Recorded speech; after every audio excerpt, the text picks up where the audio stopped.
La structure de Richa, ou l'œil du Sahara, est située en Mauritanie.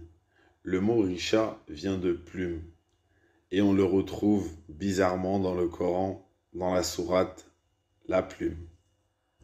Et à proximité, la première ville, on retrouve Wadan, une des divinités adorées avant le déluge, mentionnée dans le Coran. C'était une parenthèse. Je vous explique.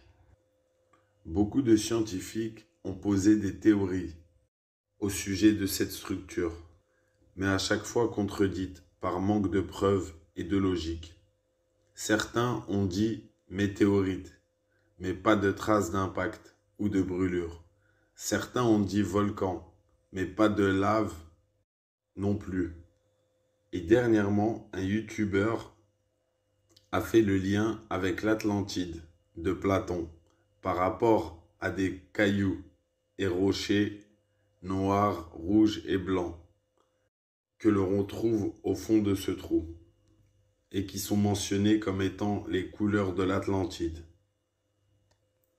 Au fond, il y a des failles qui dépassent la croûte terrestre et la structure est composée de 4 anneaux de plusieurs kilomètres.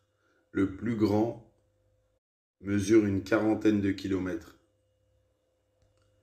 et chaque anneau a une hauteur de 40 mètres à peu près, comme des espèces d'escaliers de 40 mètres, 4 marches. Des minéraux ont été découverts au fond et qui, normalement, se retrouvent au fond des cavernes humides, dans la vase. Et cela est un élément qui va appuyer la théorie que je vais vous exposer et qui vient des livres de Dieu.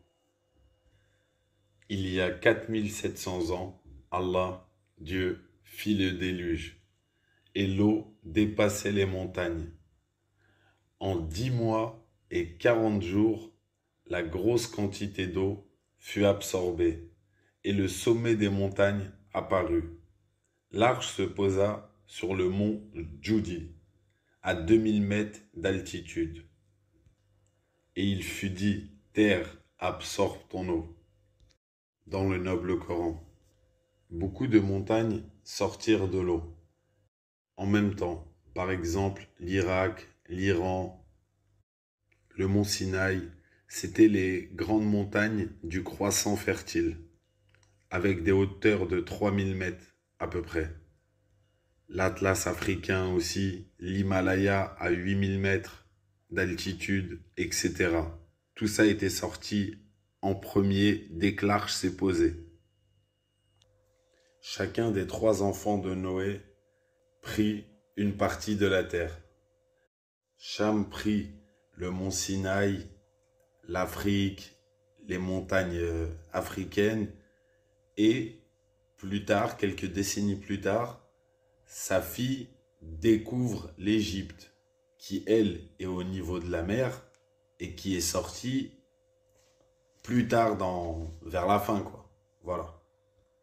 Par exemple, le plateau de Gizeh, il est à 19 mètres d'altitude.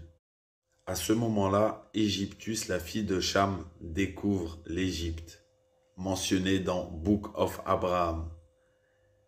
Elle est mariée avec Cush, l'autre fils de Cham, et ils ont un fils, Nemrod, à qui elle donne le prénom de Pharaon et qu'elle pose sur le trône d'Égypte en premier lieu. Ensuite, il a contrôlé la planète.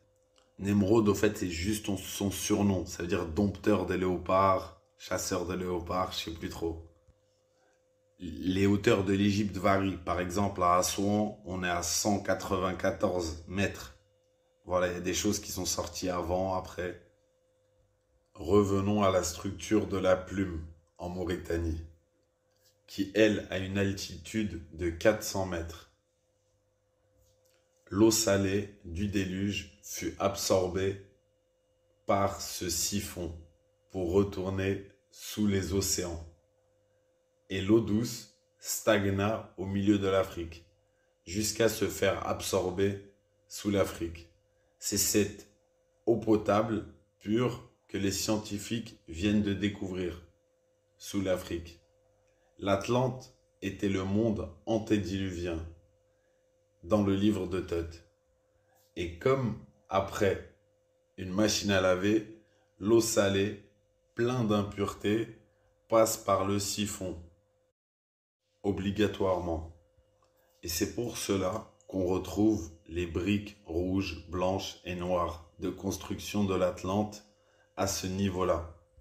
Comme quand des cheveux, par exemple, se retrouvent bloqués dans le siphon d'une baignoire.